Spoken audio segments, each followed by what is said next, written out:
What did some of you say? What were some of the things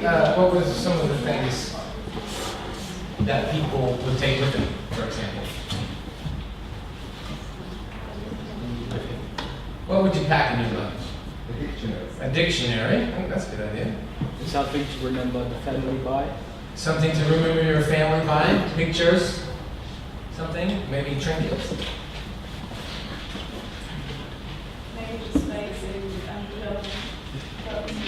So you would pack light. Huh? You would. Yeah. You wouldn't bring all your shoes. That's an extra piece of luggage. Some basic medicine for me, for my use, and also for the use of the people there. There is much Some medicine, some supplies. She would stock up and take it with her. That's a great idea, actually. All right, and how would you tell your parents, your folks, your family members that you were going off?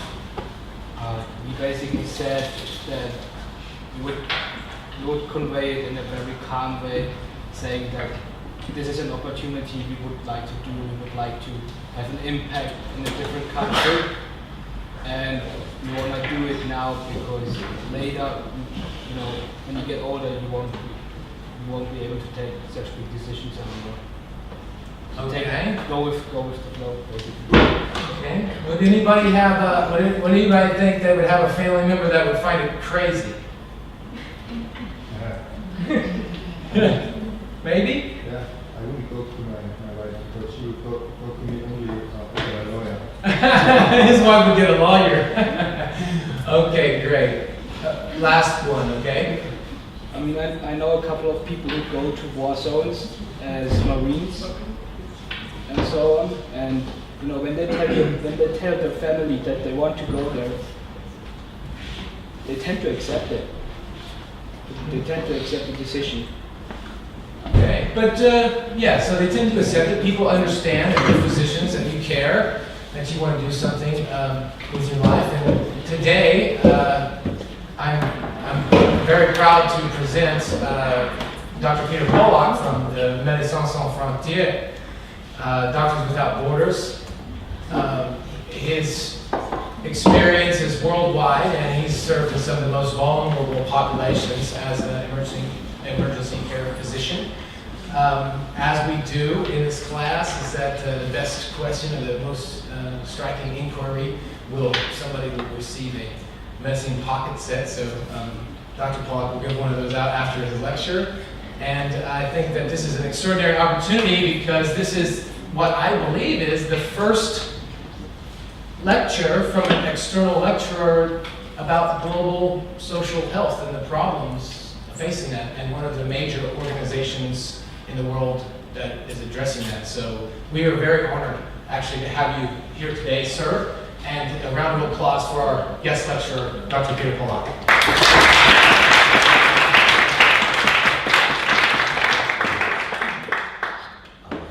Well, it's great to be here. Yes, this is a very unique audience.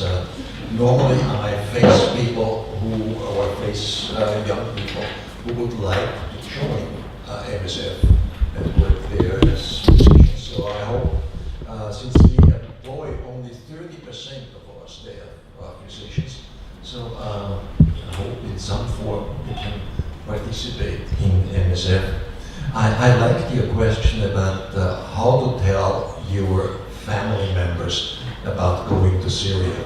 And I think this is one of the most difficult questions. Before I go into this presentation, I can assure you that this is the question which keeps many of our doctors from actually going on MSF missions, because there is a long period of separation from the family, and there is sometimes associated danger involved.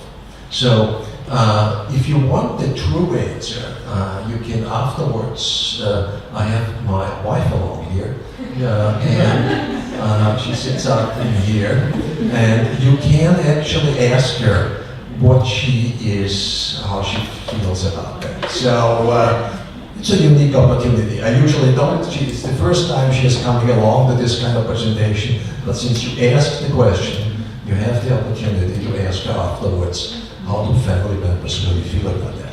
Okay, what I'm presenting to you now is a presentation about what we would expect when we work for MSF. I use the term MSF, Médecins Sans Frontières, because Doctors Without Borders or any similar term is too long for me. So MSF is Doctors Without Borders. By the way, this is a hospital. We were in Pakistan. So let's start. What I would like to tell you is what I learned from the missions with Doctors Without Borders. And I wonder if you can observe something on this picture which is unusual. Yeah, this is a good idea. Thanks. That's great. Maybe you can turn this off. I don't think you need this one.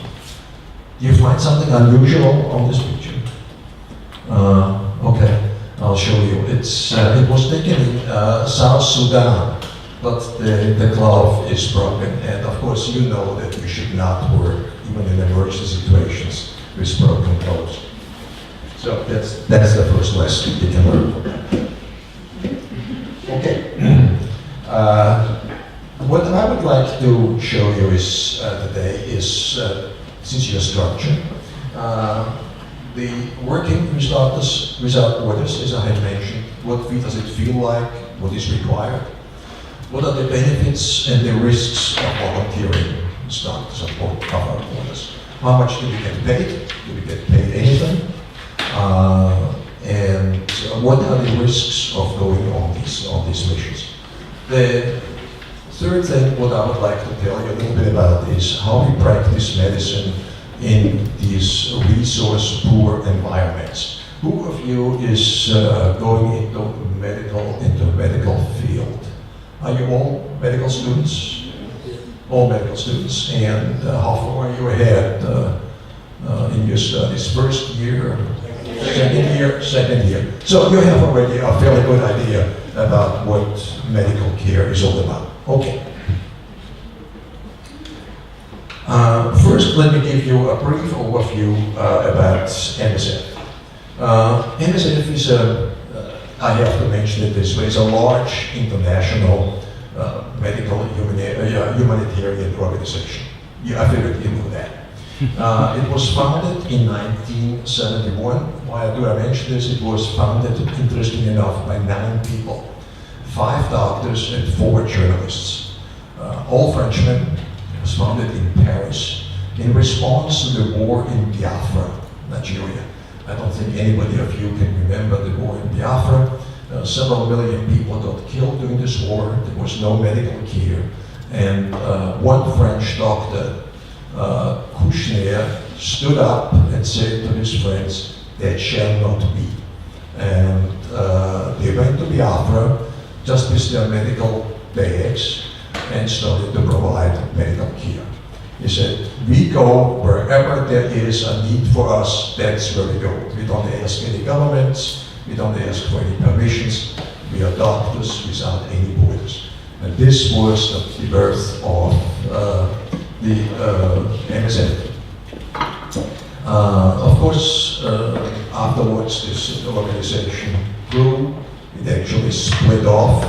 Dr. Kushner became eventually a foreign minister in France, and he set up his own organization. There were some disputes. In 1999, MSF got the Nobel Prize, and what I have to emphasize here that it is a non-profit organization. Whatever we do in MSF, we don't charge our patients, we charge nobody. And we treat everybody equally.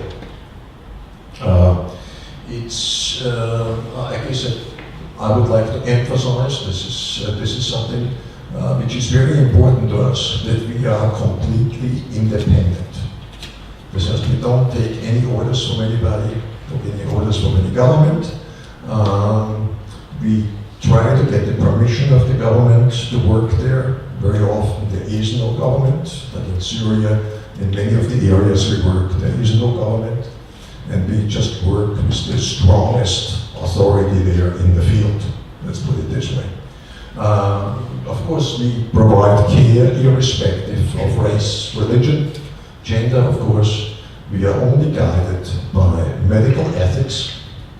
We do what's medically required, and we have, I think I come to that later, we have very strict medical guidelines we follow. So medical ethics and our guidelines is what really keeps us in line and which, to some extent, protects us if there are complaints.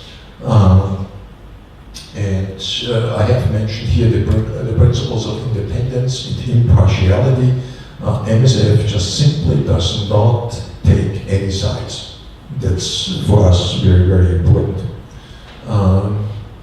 MSF, and this is the difference to the international Red Cross. MSF speaks out. That's sometimes a problem. If MSF, you can read this here, I don't have to repeat this. If MSF observes any kind of injustice, any kind of violation of human rights, whatever, MSF will speak out. They will say so. And of course, you can imagine that this does not always make friends. There are many governments who just simply don't like this.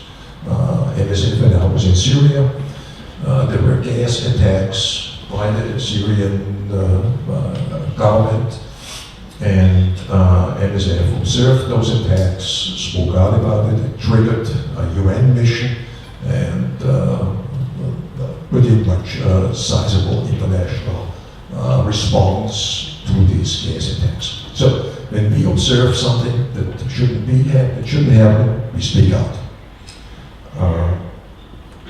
To be independent requires that we are also financially independent. Is this microphone okay for you? It's okay. Okay, good. I have used these things. The last time I was in a bar, I guess.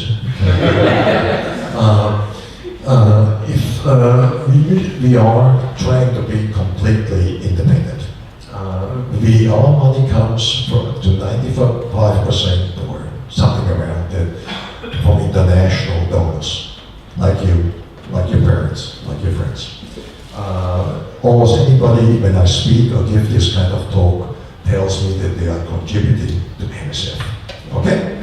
Continue to do this, we need this. Because it gives us the kind of independence we need to go where we feel there is a need and to speak out when we see there is really grave injustice. And I come to some of these injustices in a minute.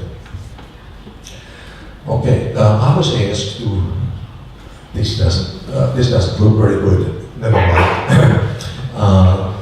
This is the organization of MSF. It's complex, never mind. I was asked to put this picture in there just to explain to you. MSF is split up in 5 separate organizations. These are the 5 organizations. The organizations are in Amsterdam, Brussels, Paris, Barcelona, and Geneva. And associated with these organizations, they are, you can say, separate entities under one common umbrella.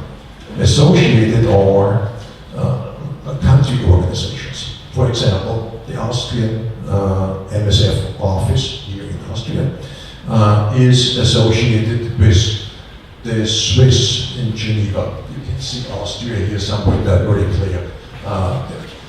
That means that donations and recruiting is organized on a country basis and is managed by the organization in Geneva. Just that I'm just telling you this because I was asked that I should mention what the structure of MSF looks like. I think it's not the essence of my talk. But anyway, it's fairly complex, and these 5 organizations work sometimes fairly independently. So you can visualize this is not always without friction.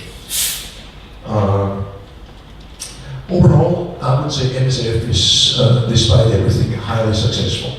We work in 70 countries. We have about a staff of 30,000, or I say 39,000, okay? The staff is about 30% of us are medical doctors and nurses. This is very small number actually. What are the rest? The rest are what we call logisticians, and some of them are work in bureaucratic functions. Let's put it this way. In the beginning, I thought this was a tremendous imbalance, until I found out in the field that in order for things to really work, you need people to set up a hospital, and you need people to provide water supply, sewage, toilets, and to cook. Here, when we work in a hospital, we are accustomed that there is a cafeteria or water supply is no problem, or that we can easily walk in and out of buildings. These organizations are all taken care of by the other 60%, 70% of the staff of MSF. We have, we require different skills. That's very important. A lot of the skills which we now require are in the area of counseling, because we have many people, increasingly people who are traumatized by war experiences. We have approximately, since MSF was created, 100 million people were treated. 100 million. So that's about half the size, or a little bit less than half the size of the US population was treated. We have a year, this is for 2016, we had 670,000 admissions in our hospitals. So let me tell you, and this is the next thing, the main areas. I organized this very nicely for you. Note-taking. Nobody takes notes. Okay. Are we supposed to take notes? No? Okay. No. Just memorize it. Okay. I want to just tell you about the main areas where we are involved, and it's about 6 of those. The areas usually have to do with disasters. And so the first one is natural disasters, earthquakes. This picture I took in Nepal, and when I was there, and this was surprisingly difficult to deal with, because we had to go to very remote regions. And interesting enough, what I found out, that the real injuries came not during the earthquake, but they came actually after the earthquake, when people tried to get into their houses to recover some of their clothing, money, utensils, and whatever else. And the structures were highly unstable, and one little afterquake, one wrong movement, and we had another injured person here. We handled most of the treatments here with the help of also a lot of reconstruction here. We built large camps, hospitals there, because the medical infrastructure had collapsed. So this is one of our specialties, natural disasters. What I can do is, when I listen to the news, I always can find out if there is actually anywhere a national disaster happening, because within 24 hours they would call and we would be asked to leave. This is something that we have to respond very, very quickly. The next thing, which is something which, of course, you imagined. These are armed conflict wars. This is where emergency physicians are necessary. And we have about a good 30% of our activities are in war zones. And we are not running out of business, so as you can imagine. So this is something which is still happening. Syria, South Sudan, we have Yemen, you can name it. We have operations there. The next area where we are very concerned about is refugees. Number 3. As you perhaps know, the largest influx of refugees came in Bangladesh from the Rohingyas, from Burma, now called Myanmar. It's about almost 500,000 people moved there in a fairly short period of time from Myanmar into Bangladesh. What do you think is sort of the main headache? I mean, these people, as you can see, they have nothing. All what they have is what they can carry in a basket or so. So what do these people need? I mean, you can imagine there's no medical care. What we provide is not only medical care, we also provide, we have kits for tents, for kitchen utensils, everything you need for survival. And we built water supply, and we built toilets, we built all these things. Without that, we would have immediately major diseases. If you follow the news in Yemen, there we have cholera. I come to that in a minute. So you have to have a fairly good organization there to make sure that you have this tremendous influx of people under control and without major diseases. And this we actually succeeded. And it was not only MSF, there were other organizations as well working in Bangladesh. This is in South Sudan. And of course, I just mentioned, one of the areas we are very much involved is epidemics. And this is Ebola, and this is hemorrhagic fever. For those of you who are interested in the medical aspect of it, did somebody know about Ebola? Does? Where? Yeah? You know Ebola, highly hemorrhagic fever, highly contagious, and that's the reason people have sort of dress up like this. Of course, in the tropics, quite uncomfortable, but you have to be very careful. We lost very, very few people on that.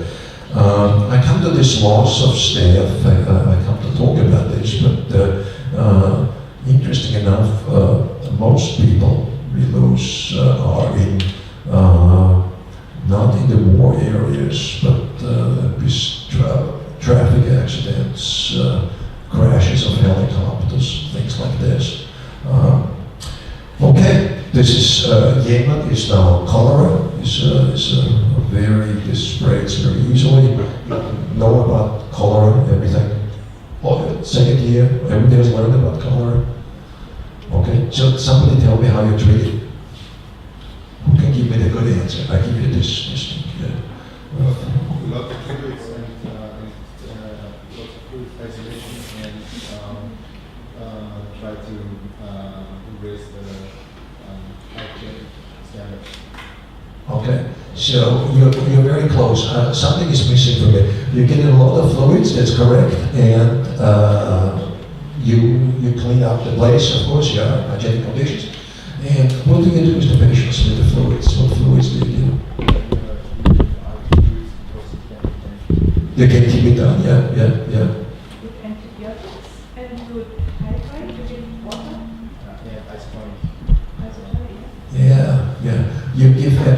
oral rehydration salts. That's what you do. So you actually heal the people, so to speak, without any antibiotics. You give antibiotics if nothing else helps. That's correct. But you give actually the rehydration salts is all they need. Rehydration, you're correct. Microphone includes or Yes, this would be sort of, that's meant by that. I think it's, but the important thing is that you get all the elements you lose through vomiting and through diarrhea that you restore this one. And how much diarrhea can you have in cholera? Just an example, what's the maximum somebody can puke out here? No, it's just a good question. The reason I tell you a minute why I asked the question. Gets on. Up to 20 liters a day. Up to 20 liters a day. So this is, what to me was amazing. That's the reason what we have is we have in the beds, we have a hole. And beneath the hole is a bucket. And we have two buckets, one at the head, one beneath the bed where the hole is. And that tells us how much fluid with oral rehydration salt we have to give that patient. Okay? So we don't, this is a very simple but very effective measure to figure out how much do we have to replace the fluid loss which takes place. Okay? So it's, that's the reason I asked the question. Okay? Okay, I'll get you this one afterwards. So much about, but it's not wrong to give antibiotics, but normally we don't. Okay, it's the other thing we treat a lot that is always happens in our missions is malnutrition. You can imagine the people, the refugees, and whatever we find here, are severely malnourished, and we have a very simple way to check out the weight, if somebody is malnourished or not. I think you all know Grimm's story, the bad witch, which catches Hansel and Gretel. What did she use to find out if they were fat enough or not? Finger. Finger, very good. What do we use? Finger? What do we use in medicine to figure out if somebody is malnourished or not? Just a quickie, all of you. But, pardon? Body mass index. Fantastic. But a little bit difficult here, right? So it's possible, but a little bit difficult. But we have a quick way to do this, like the witch. We have a tape which we can wrap around the upper arm, and the tape measures the diameter of the upper arm, and it tells us pretty accurately, if somebody is malnourished or not. This works wonderfully with kids. Less with adults, you can do it with adults. But it's sort of the same principle as what the witch used in Grimm's stories. Here we have an example of where we check for malnutrition on refugees in the field out there. Usually with kids, this is pretty difficult, as you can imagine. If you ever have tried to get a kid with very dynamic legs into a bag, this is a bag where they get stuffed in there, and then they're supposed to still there. So, malnutrition. This is an example I want to give you. This is severe malnutrition, but when women do not get enough food, then they cannot nurse their babies. And this is an example. This is one of my colleagues from Spain. Here is a syringe where we feed a special milk, a special powder which we make. And why do we do this? Because the mother gave this baby cow milk. And what does this do? It makes the kid awfully sick. So just for the test, cow milk is no substitute for mother's milk. And so this kid came dehydrated, so we are, and of course, malnourished. And we are trying to put it back again to the weight it was supposed to have. It takes several weeks. And here I take a picture. This is for us, this is a major activity. In all the areas where they have refugee camps, all the areas where we have wars, all the areas where we have refugees, we have hungry people, malnourished people. There is no food. And this here is a bar, pretty much like an energy bar. It's called Plumpy Nut. And Plumpy Nut is extremely valuable. It has got 500 kilocalories. That's the only thing you may want to remember. Plumpy Nut, 500 kilocalories, is made from peanuts. So peanut allergy is not really ideal for that. And we use it for kids to bring their weight back again. So we can give it to them, they can, the parents, and they can feed it 2-3 to the kids. I have tried it very often, and I like a dessert after lunch, and it's pretty good, I must say. It also has become currency in many of the refugee camps. So they are trading this one, instead of giving it to the kids, they trade it, so we have to be careful how much of this goes right to the kids. So this is this RUTF, ready to use therapeutic food, is fantastic. It tastes pretty good and is very efficient in bringing the weight up again. Finally, we have our last area I want to mention are those people who are excluded from healthcare. Who do you think is excluded from healthcare? Is this an important area? Which people do you think would not in countries receive healthcare? Sir? The most dictatorial countries like Syria, Saudi Arabia, like the most of African countries, they're all excluded from healthcare system. What kind of people would not get health? What kind? I think the army ones, the ones who don't have any money. Well, go ahead. Yes, there's a ratio in India, 1 to 10, of male to female, yes. Illegal immigrants? Immigrants, yeah. Pardon me? Illegal ones? Illegal ones? Oh, yes. Most of the immigrants in the countries we work are illegal, where there's no legality involved there. Very good. But it's also people who are, yes? Poor people in countries where there's no health insurance? Yes. They can't pay in that. They can't pay, they wouldn't get anything, that's correct. You can buy your health care. But there's a lot of people, think about the socially non-acceptable people. People who have HIV, for example, prostitutes, people in jails, people who have leprosy, people who are for other reasons stigmatized because their skin color doesn't fit, whatever, okay? So there is a lot of people that are socially excluded from healthcare. And these are the people we also focus on. We provide healthcare for that, okay? Good, a word about who are actually our patients. We have we have told so far, I've told you the areas, remember the structure, the areas we work, and now let me tell you what are the kind of patients we work on. We have the persons who are emergently ill.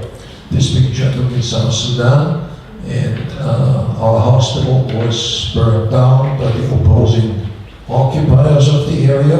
They had every month the occupation of the Malakal changed. And so whenever they came in, they cleaned out everything, burned it down. Then the next one came in and cleaned out everything and burned it down. So here we built a little hospital up there, very primitive. We brought some tents, and these are our emergency patients, some of our emergency patients. And then we have the refugees. This is a large number of people who are displaced by natural disasters, think about the Rohingyas, people who are displaced for whatever reason. They come to us. It's a good example. They're usually fairly exhausted, they're hungry, they're sick, they look for some place you can stay. And I don't know, has somebody of you been a refugee? Nobody? Nobody had to flee anything? Okay. I remember when I was in my earliest youth, I was a refugee.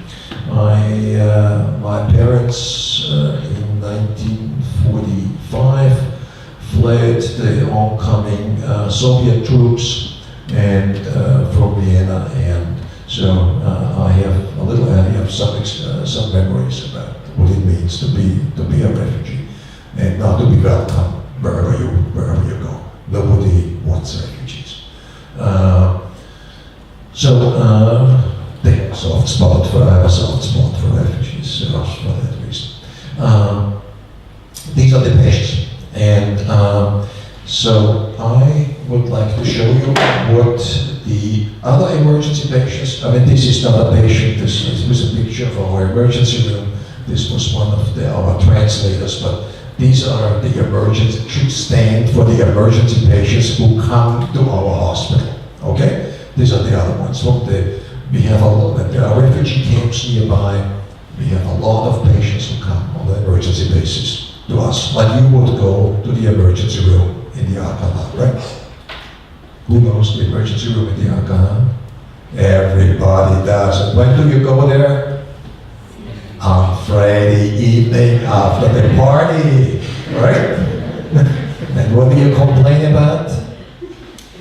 Dizziness and abdominal pains, and in order to get taken, you say chest pains, right? Okay, I work there. So these are the emergency patients who would theoretically come to the AKH. Okay. These are real emergency patients. This is just a waiting area. As you can see, the colleague there is somewhat relaxed. The patient is still alive. He's okay. It's just before he get operated on. And so this is about 30 to 40% of the patients we treat are these kind of patients. More patients, refugees, emergencies, patients who come from the camps, then the next 30% is, and I'm very proud of this one here. This is from the internet. This is obstetrical emergencies. This is about 30% of our activities. This is a cesarean section here. Was done in was observed in 1879 by Mr. Falcon, a British wanderer in Africa. And he claimed that they did this routinely and very successfully. So the patients survived all right.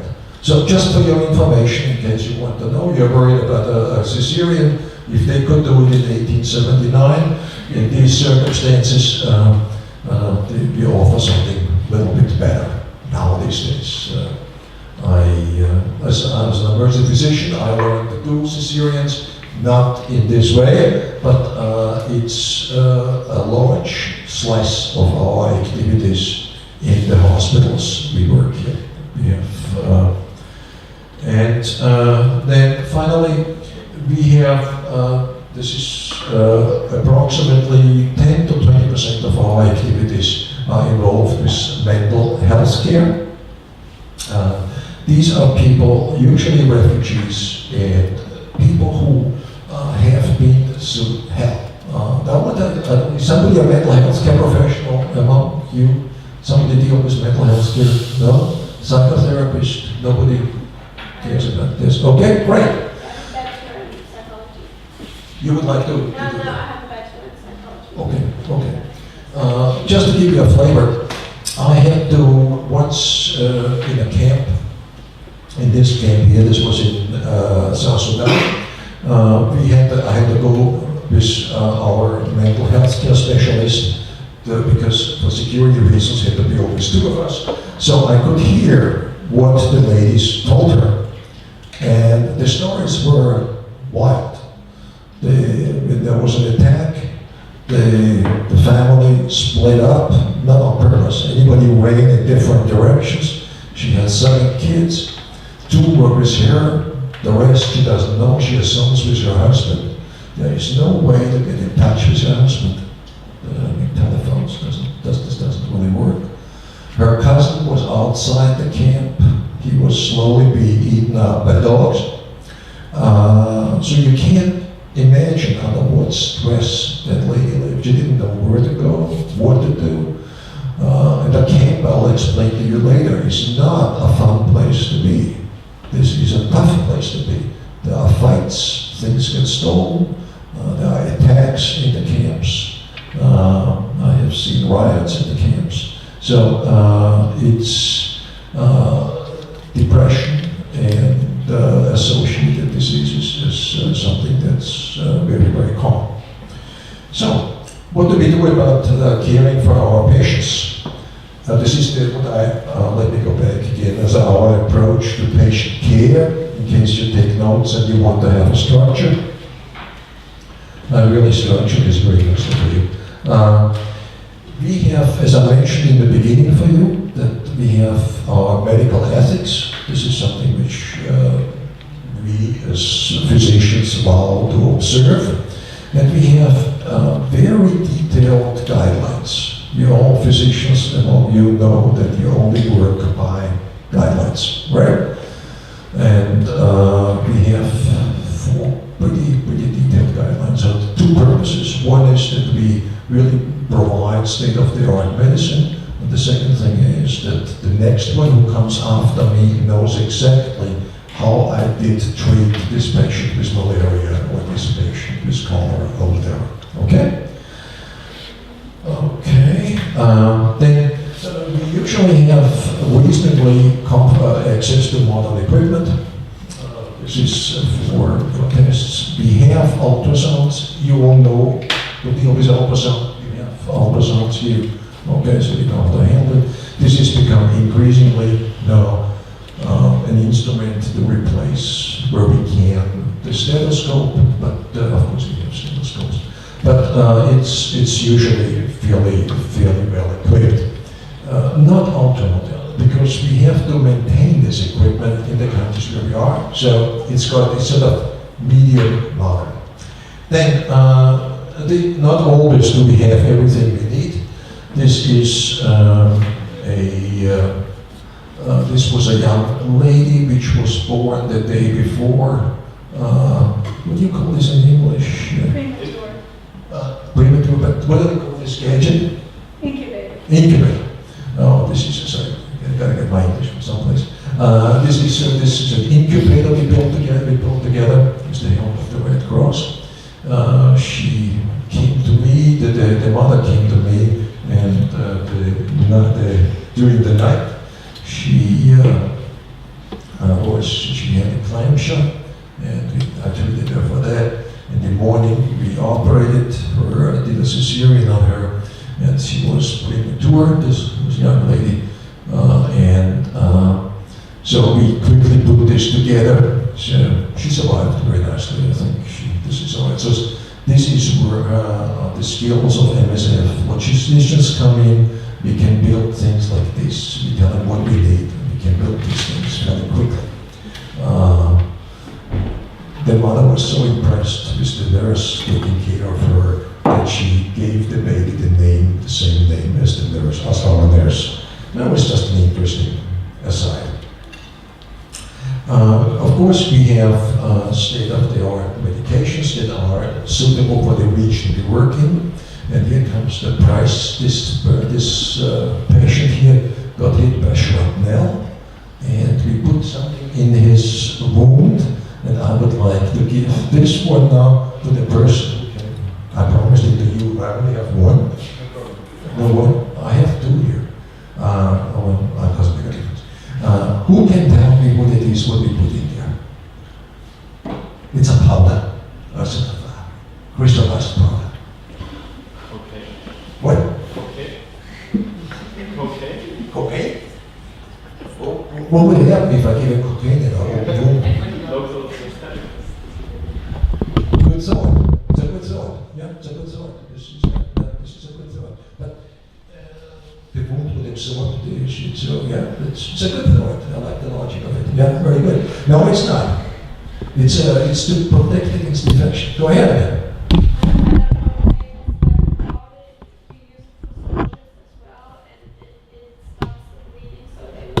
Very good. You think too sophisticated, too sophisticated. Quite simple. We are in South Sudan. Maybe just salt. Ah, man, if you give salt in your mouth, he will hit you. But you got a good idea. Because salt water is also like. Yes, good thinking. But salt, good thinking. Think a little bit differently from salt. Think about something else. What? Sugar, exactly. You should get the person. Sugar.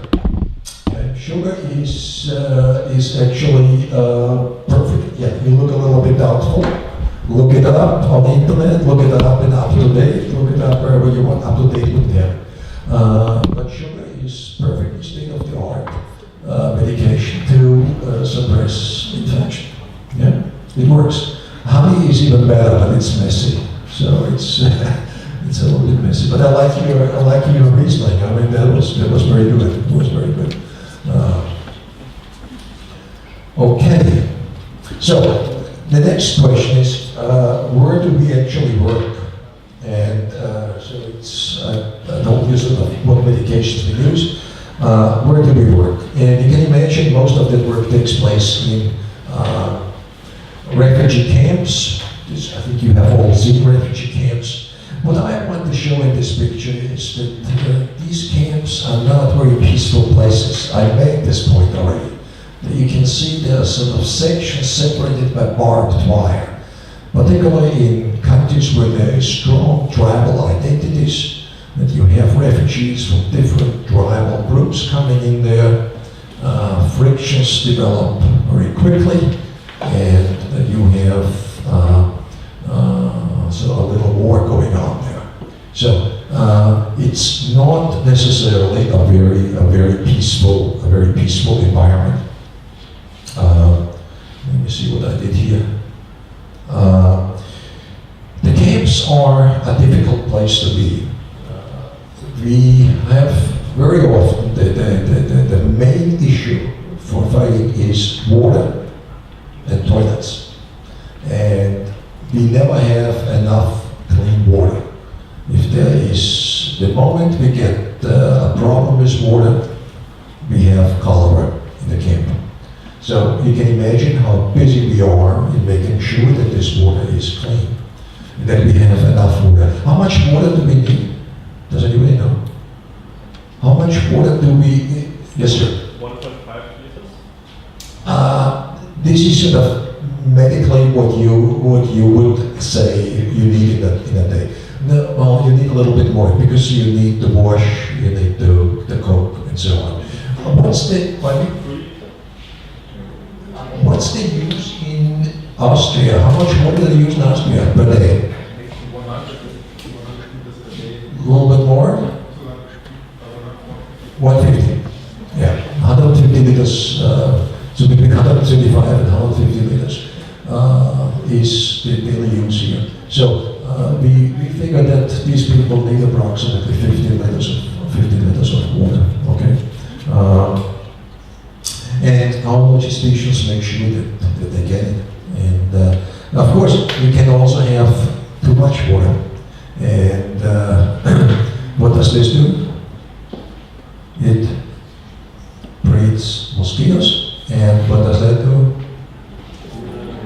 It gives malaria. Wonderful. You guys are perfect. So what do we do? You know, in the camp, that's where we work. Why do we work in camps? Because this is where the patients are. And we try to build up, usually, not always, usually, a little hospital. We have these fancy things that you can actually blow up. This is a hospital. This is not one that's blown up, but this shows you approximately what these hospitals look like. Sometimes we even live in these things, if you have nothing else. This is a hospital you can see here that is made with rubberized pipes and can be easily blown up in 1 hour. And we can connect those, and they make wonderful rooms for surgery, whatever you can dream about. This is, you can heat it, you can air condition it. This is fantastic. We don't have it all the time, but these are the three varieties which I showed you, the tents, and these, for this, they're inflatable field hospitals. That's the official term. Nobody has to blow it up by a pump. So, of course, we don't always stay in the camp. We also go out and look for refugees. And this is the more challenging task because it's also more risky to go outside. We don't have protection.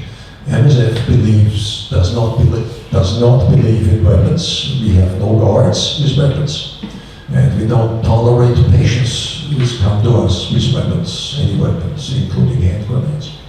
I had patients come to us with sort of, with hand grenades hanging all over the place. They didn't think that this was a weapon. So we go out there and we try to find the refugees and we try to provide at least first aid to them and guide them then back to the hospital and see what they need. Now, so these are the main things. We have the hospitals in the camps. We go out there, pick up the patients. Does somebody know what else we do? If we don't have hospitals, we go out and go for refugees. Does somebody know? Before you rest too deeply. We have 2 ships in the Mediterranean, yeah? Vaccinations? Yes, we have, this was other epidemics. We have, if there is an epidemic, we have a very sophisticated vaccination program, which we sort of make a ring around the area where there is a disease, and then we vaccinate the people. We have extensive vaccination programs, particularly the refugee camps, because the worst thing is that you get another disease. People live close together, cholera or similar diseases is a disaster. So, we have, as I said, hospitals, we have ships, we have all kinds of facilities, and what happens to our hospitals sometimes? They get attacked, and this is something I personally want to talk about. There have been in 2016, there have been 74 attacks on hospitals, on purpose. Hospital attack, not by mistake. They usually put a cross on the hospitals. They inform the warring parties with the hospitals on the coordinates, and they get attacked. Why do they do that? Anybody idea? Yes, sir. So they can't treat the wounded people? You got it.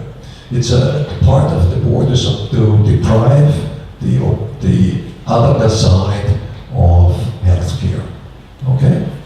I mean, to deprive healthcare is, in this case, very important. Just imagine, pregnant woman wants to deliver in a hospital, difficult delivery or obstructed delivery, and the hospital gets attacked. She doesn't dare to go there. Patients stay away from the hospitals. Okay? This is now become a part of the wars that are fought around the world, and it's sort of, I'm not aiming at or pointing to a particular side. This is something which is sort of practiced, I think, pretty much by all sides. What do we do about it? This is a hospital in Syria where I work, and what we do is we protect the hospital with these huge columns filled with sand. Mr. Bashar al-Assad has nevertheless sent his airplanes and tried to shoot in there. Let's assume by mistake. And we also hide. We go underground, we go into bombed out buildings, we work in cellars, and there's even one hospital in a cave I'm informed about. So, and now I want to tell you a little bit before it gets too tiring, what is life of these missions really like. So if you want to join us, and what could you expect? Is somebody still interested in? Sure. Yeah. Hey, I like you guys. At least I haven't turned you off. This is fantastic. Wonderful. Okay, so what is life on these missions like? So I'll take a little bit more. Women are a little bit disadvantaged. They have to adjust in their dress code to the local customs, and which is okay. And they accept this. I have had no problems.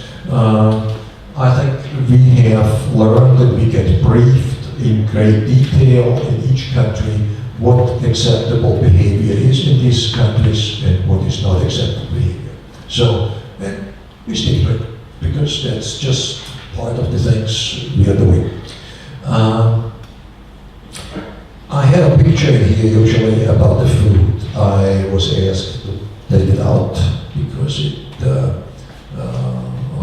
I took this on one mission once, and it was not very attractive. So, but the food is usually quite good.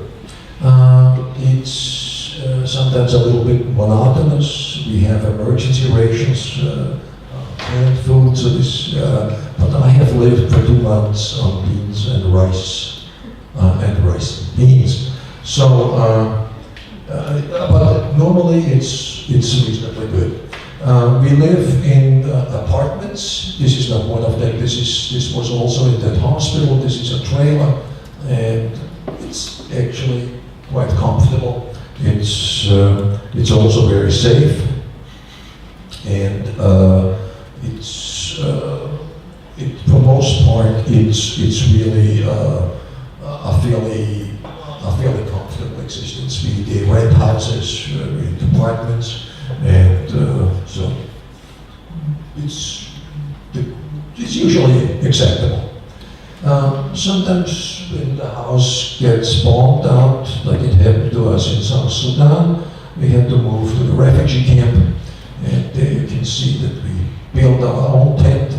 This young lady was a nurse from Japan, sweet doctors down there, and they're trying to figure out how to put this tent together. It was actually quite interesting. I took the pictures and they were trying to figure out how to put this together.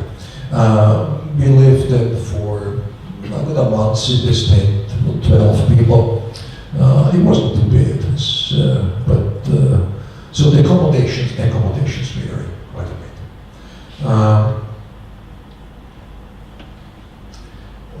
Okay. The working conditions, of course, can be a little bit challenging, particularly for the older staff. Here, they have to bend down a lot. Patients are sometimes on the ground, and sometimes we have to take some trips to the border to find out refugees. I put this in there so people don't think we just go and have white coats and work in the hospital and surgery. It does happen. I just want to give you somewhat more the downside, so you don't complain that this was not what you promised me. So it's sometimes a little bit more challenging. The work is not always fun. That's what I wrote down here. But I can assure you, I work mostly with the Spanish outfit. These are all Spaniards. I think the young lady here was from Spain. I don't want to say anything about the Spaniards, which is not complimentary, but they were a fun people to be with. Where are you from? Madrid. Okay, fine. They were from Barcelona. They didn't like the people in Madrid too much, but it doesn't make a difference. Okay, this is no problem. But they were fun people. I don't know if it's a custom in Spain, but they start to sort of to eat around 11 or cook around 11 o'clock. Some people, they all come to MSF. They start to eat dinner then around midnight, and I would say, so for your age bracket, I think they had fantastic parties. I think I only saw the beginning of the parties usually, and at some point I decided it's time to rest. But it was a lot of fun. I mean, despite the fact they came from Barcelona and they didn't like Madrid too much. It's what I understand. It's what I understand. But I'm sure they do. And so you can have a lot of fun. was so much fun that we got kicked out of an apartment in Kilis, Turkey. Are you from Turkey? No, anyone from Turkey here? Okay, gotta be careful. Kilis, you know Kilis? No?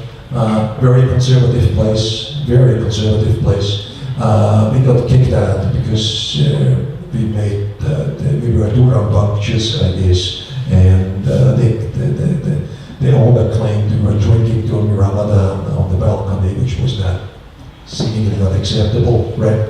It was not a good idea.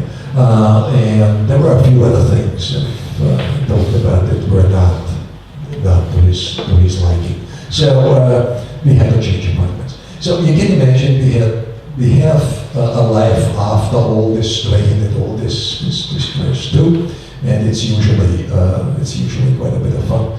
And this young lady, I've seen on several missions, she has always fun with Japanese nature. So in case you really want to get interested in that, then you want to work with us, then I have a list of here which I am supposed to tell you, and what are the requirements for people to join MSF. I put this up because I was asked to do that in case you have no strong interest. They want that you have a completed training. You should be for medicine, medical doctors, and if you are was an electrician, you should have your vocational training finished. And they would like you to have language skills. Yeah, you need to speak English, thank God. And if you have French, Arabic, anybody speak Arabic? Nobody? Hey, fantastic. MSF is your place of employment. Yes, and I speak French as well. Pardon? I speak French, Arabic, English, and German. So and Dutch. why don't you go? Yeah, I really want to go Where? to MSF. I really want to go to MSF one day. I want to. Doesn't say I can only recommend it. They really wait for you there.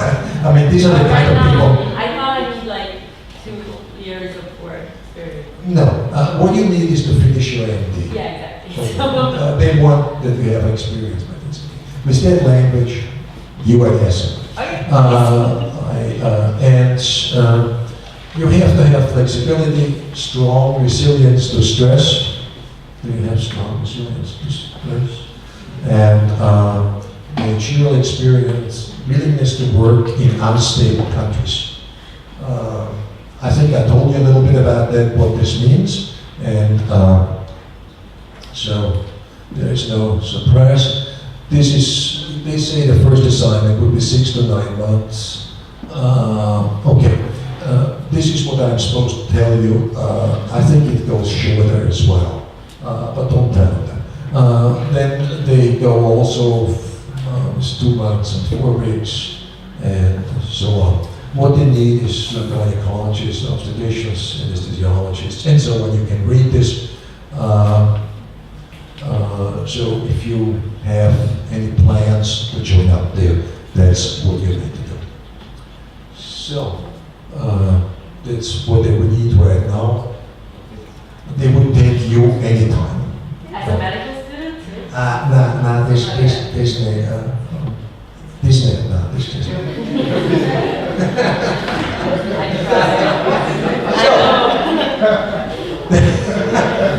That's it. Okay, I hope I didn't put you to sleep. I tried to make it a little bit fluffy. It's just sometimes a serious topic, but it's also fun. So I enjoy it very much, and actually what I wanted to do is I wanted to tell you that I do this usually at the picture which I put in there as propaganda for myself. I hope I can find this again. I guess I can. So this is the picture I put in there. This is the personal propaganda I have, and I'm almost done. And I want to tell you how I got into this business in the first place. I worked before I came into medicine. I worked in a bank. I worked for the World Bank in Washington D.C. and I was a banker. important difference to MSF was I traveled up front in the airplane, in first class or business class. In MSF, we traveled in the back of the airplane. And it was, I started to go to medical school a little bit later than most of you. I started with 59. And here in Vienna, and I worked in the AKH. I got my training in the AKH. I worked at the emergency department in the AKH at the Sigmund, I guess. Those of you, of course, who know Sigmund, I'm sure everybody does. And I joined then some other organizations, and at the end, I ended up with Doctors Without Borders. And it's the reason why, because in case you have to make this decision, it's because they are well equipped, they have medications, and they have fairly good gadgets, ultrasounds, etc. And they give you the tickets, they're reasonably well organized, with the exceptions for talks like this. They send me to the wrong address, but that's about, that doesn't make a difference. They're usually well organized, and they pay you per month a rich salary of about 1,500 euros. So, but everything else is free. Food is free, everything else is free, and you get also then pocket money on the trip, on the mission, and some of the MSF, most of the MSF people convert into something like that. So this was with a personal note. I hope you found it halfway interesting, and maybe at some point you really want to join up there. Okay, good. Thanks much.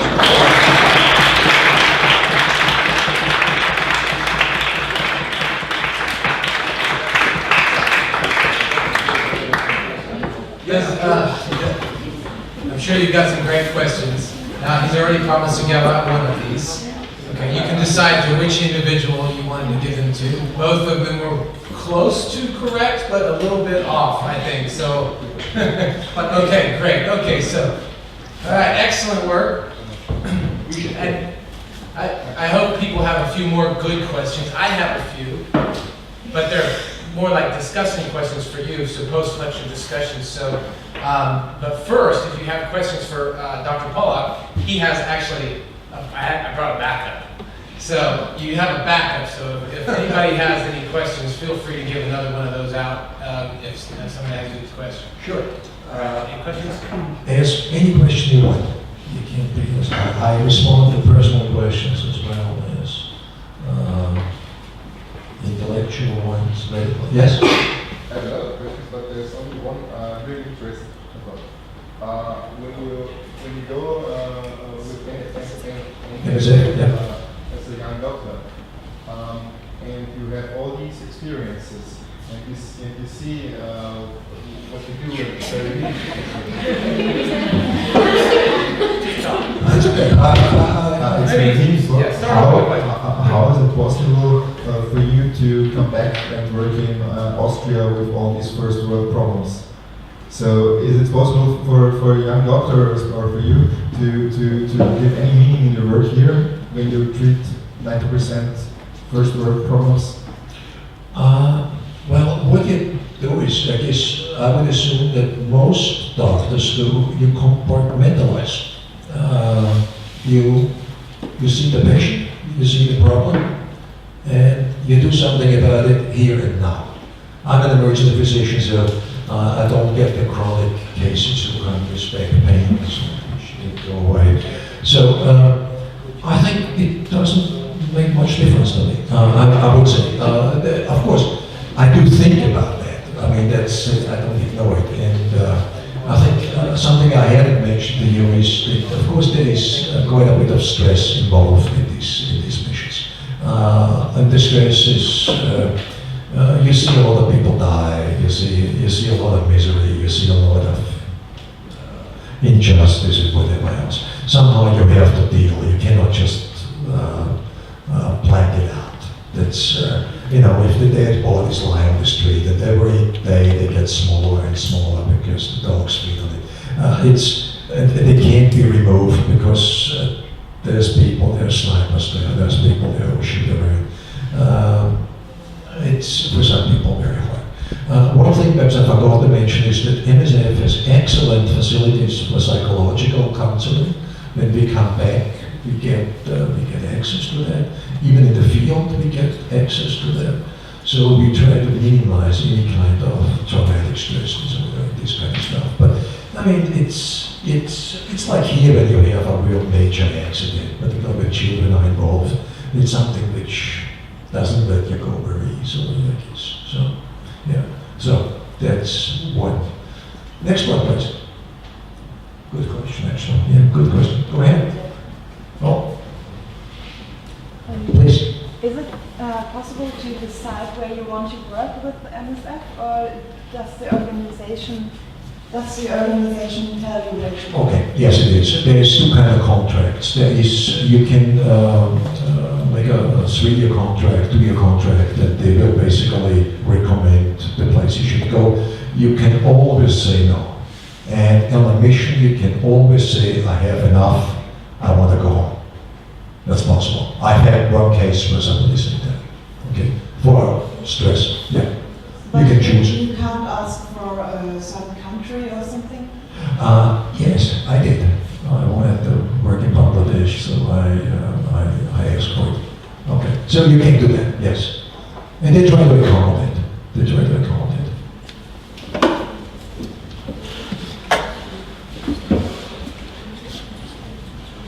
What's the usual length of like stay? How long do you stay abroad? Usually I do 3 months. That's what I do. But I got to negotiate this always out with my wife. And this was a problem, which, I mean, if you have a relationship, this is one of the things you have to think about. This is one of the main problems for MSF, working for MSF. I mean, you have to go for some time.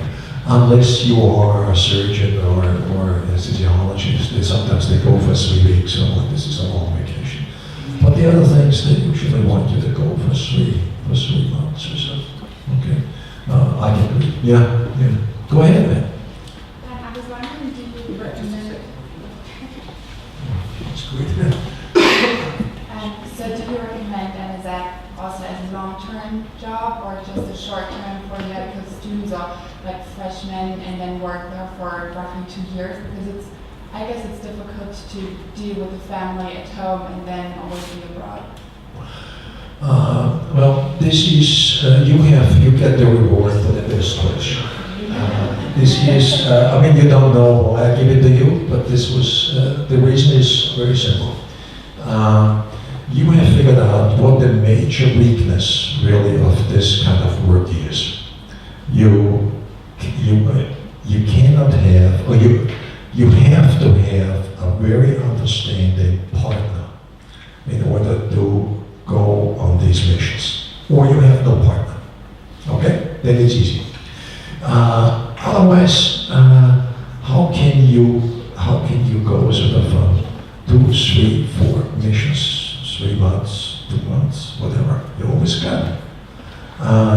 And you have asked the question, which is really the main problem I didn't mention to you because I wanted to recruit you.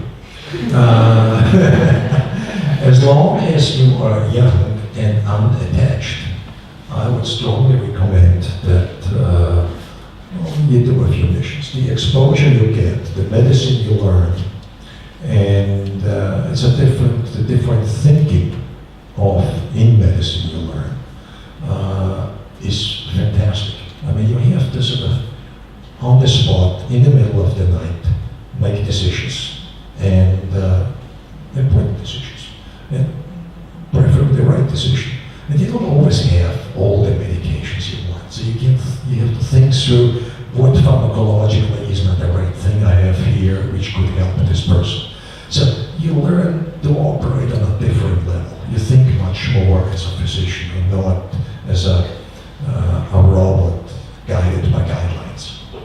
Of course we have guidelines, but sometimes we don't have all the medications we want right now, right here. Okay? So this experience is extremely valuable. And if I would do it over again, I would certainly, after my medical studies, after my residency, I would go and do a year. I mean, a lot of American students take out a year or so before they go to college, I think, or something, or before they go into education. There is a second possibility. It's in the US, there's the locum doctor. I don't know, does somebody know the locum doctors? These are physicians who work, who decide not to work at one hospital, but they work with an agency and they work at different hospitals. Whenever there's a need for an anesthetist, anesthesiologist, or a gynecologist, or whatever, they go there, work for 6 weeks, 6 months, a year, if somebody gets pregnant or whatever. There is a gap, and the hospitals report this to the employment agencies, and then these local doctors go there and work there. It's a wonderful opportunity to get to know other hospitals, other areas in the US, and you can find also a place for more permanent employment if you like the group. This has taken off quite a bit as people get more burnout and a little bit tired of the same faces. So that's also an opportunity. We have people who do that, okay? And then there is the people who are a little bit older, so to speak, and they do it after they have sort of done their time in the hospitals. They want to go out there and do something useful. In my case, it wasn't the case. I mean, I started out in medicine once I was a little bit older. So, but it's these are sort of a little bit the corners of this problem. Okay, yes, I could close. That is really the main problem. Okay, anybody else? I still can pay for coffee. I can. Yes, Nick. Is there a limitation of age you can go? No, there's not. As long as you are fit. You say personally, I'm fascinated that you began your medical studies with 59. Yes. So perhaps we speak somewhat later. You want to know how old I am? I see. No, it's no problem. It's no problem. I make a lottery here. Whoever guesses my age, can pay him and get yours. Yes. Just come and tell me. Any other questions? 64. 64. 73. How much? 73. No. 75? No.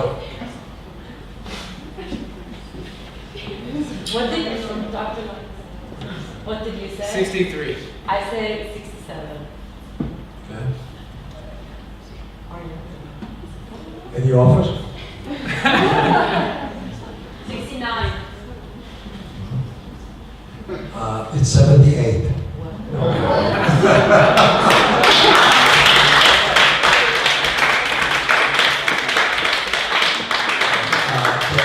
There's really no age limit as long as you can climb the steep hills of Nepal or crawl around or whatever, you can do that. Okay, any other questions? Yes, sir. Yes, ma'am, go ahead. Did you ever have a situation where you almost wanted to go home, like where you wanted to quit? Or you couldn't take it anymore because you said like if you could always like say it's enough, you want to leave.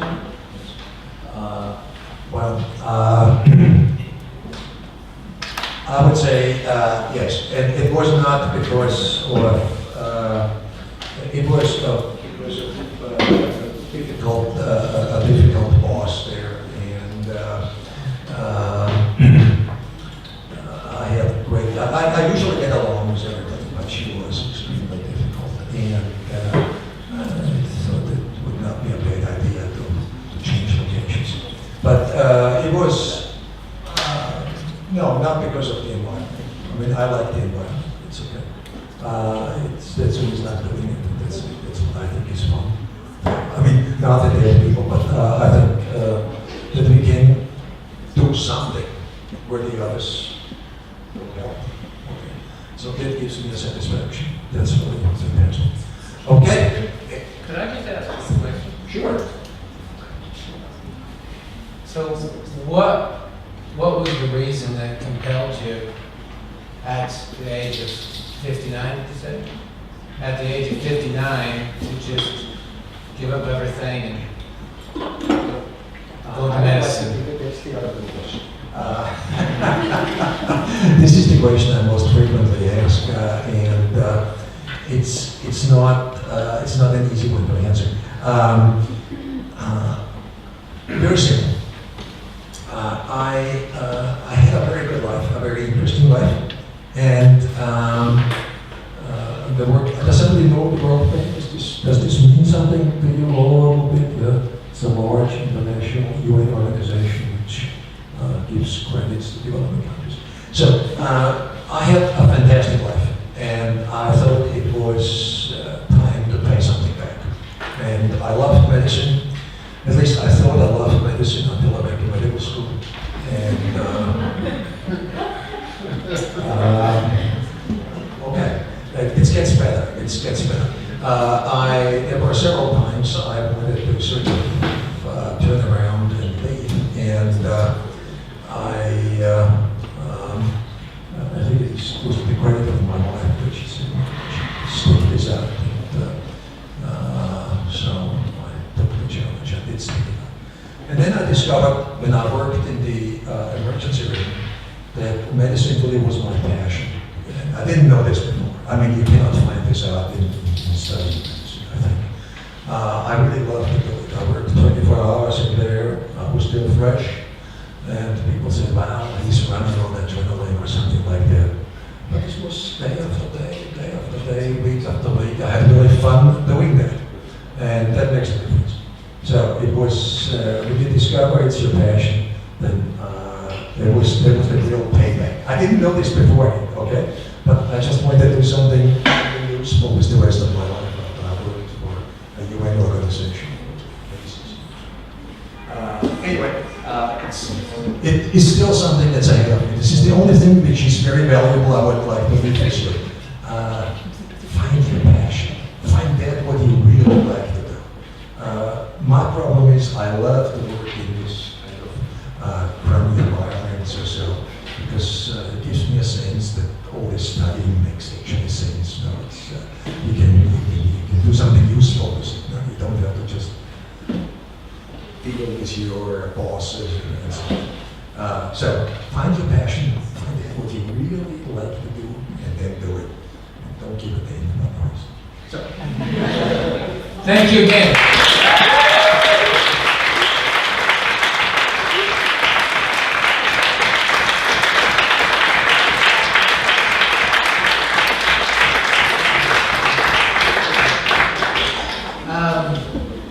Dr. Pollack will be available for pictures after the. No, actually, was anybody taking notes?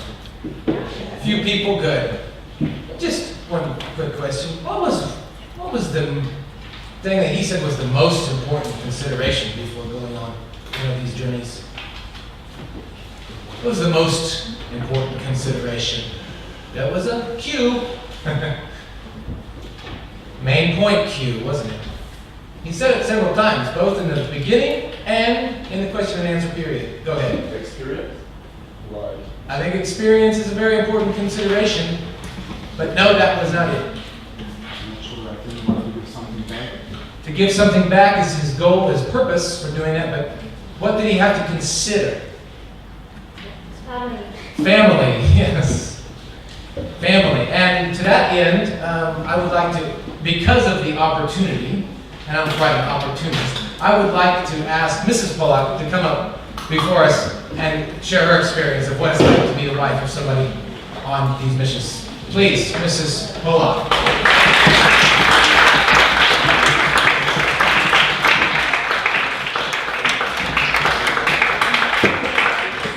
So if you have any questions for her as well, please. She said that she's willing to answer. My first question is, do you all need to stand up and stretch?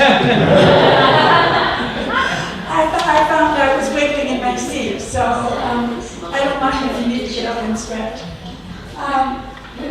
This is kind of impromptu. I came because I've never listened to his talk completely in front of an audience. I've had the opportunity to hear it at home in practice, but it's really fun to hear the interaction and to watch people play with their telephones and also be very attentive. So both was an interesting experience for me. I was asked to just tell a little bit about what my experience was. Since Peter went to medical school when our children graduated from college, I was ready to be very supportive of what he wanted to do. So the question about the family is really, the support of a family and behind you is crucial. Our children were supportive of his going to medical school. They have been supportive of both of us as he goes on missions. It's very stressful for me when he goes on missions, I have to admit. When he was in South Sudan, that was the hardest mission ever that he's been on for me because I had no contact with him. There was no way. I only heard the horrible news of what was going on in South Sudan, but there was no way that we could communicate.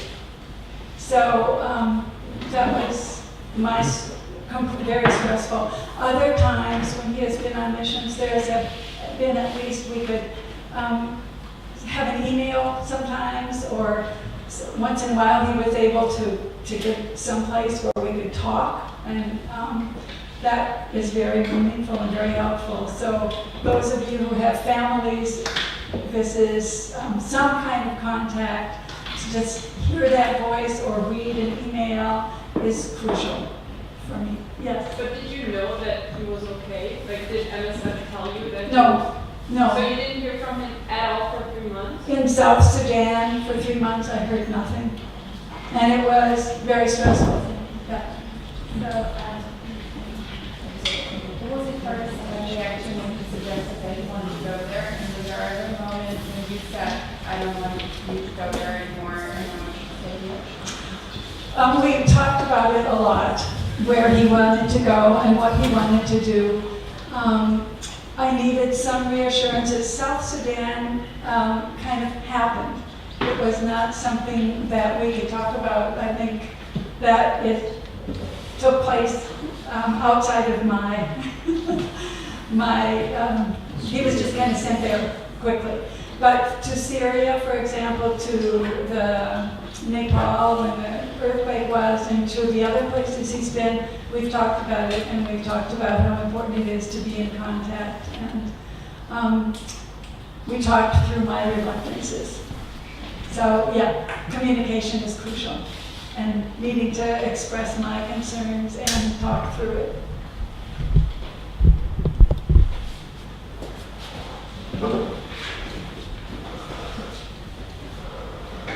Did you sometimes, or could you go with your husband on these trips? With MSF, no. Some of the other missions that he's done outside of MSF, I have gone, but MSF, no. So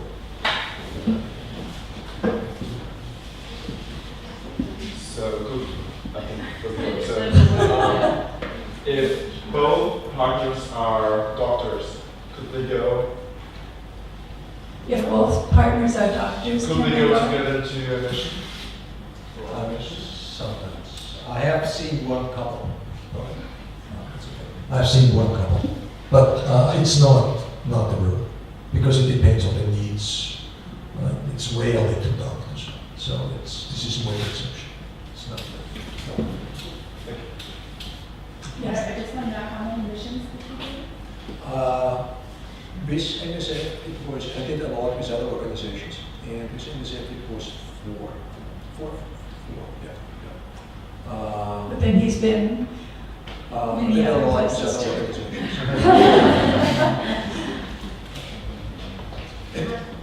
Okay. What were things he said to you that like really persuaded you to let him go I knew when he went to medical school that he wanted to serve others. He did not want to establish a medical practice here in Austria, that his goal was to serve others. So I was prepared for knowing and supporting him in that. And our children also. I have to say our children were amazing. It makes a big difference. Because when he was in South Sudan, I was with my son and his wife, and they were tremendously supportive to me because they understood how stressful it was not to be able to know where he was. Yes? I'm not sure if this question has been asked before. How would you how did you keep in contact? Was it through phone calls or was it? Sometimes it was through emails. Most of the time there was internet connections at some point. So you were able to video call or something? We were able to email. Sometimes we could, sometimes if there was phone availability, but phone availability was very, very difficult. It was luxury. And very expensive in some places, so email was the easiest way.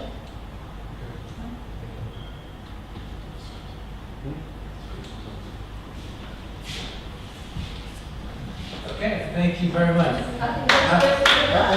There's another one. Okay. So how was your experience in the missions where you had the opportunity to come along to watch your husband practice? I'm not sure. How was your experience seeing your husband practice and when you went along to the missions? My experience was that I knew that he was doing what he really wanted to do, and he was very, very well prepared for what he wanted to do. So I was always very proud of him and happy that he could do what he was prepared well to do.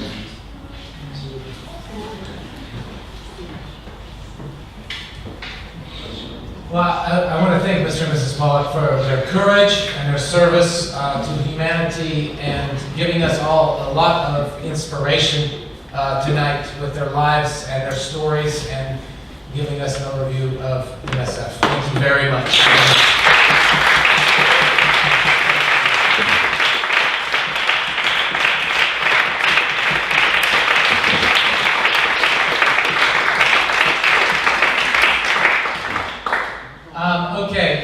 Well, we have some discussion questions if you would like. Where's the sign-in sheet? Has everybody had a chance to sign in?